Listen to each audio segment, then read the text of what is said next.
সিংহের ঘুম ভেঙে গেল। সে খুব রেগে গেল।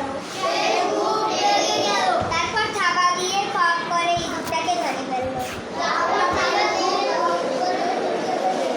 সিংহ বলল, আমি হলাম বনের রাজা।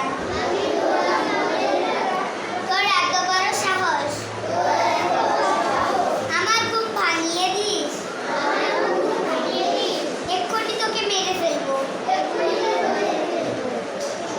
ইঁদুরটি ভয়ে কাঁপতে কাঁপতে বলল, ওকে মুন্তা, তুমি তোমার সিটে যাও। কে সবাই ধরতে পারছো না? স্যার, আমি একজন ভুল করে ফেলেছি। ধন্যবাদ তোমাকে মুন্তাকে, সবাই ধন্যবাদ, একটা হাততালি দাও। ধন্যবাদ।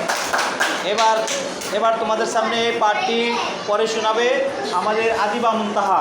আদিবা মুনতাহা আমরা সবাই ও পড়ার সাথে সাথে লাইনে লাইনে ধরবো নাকি?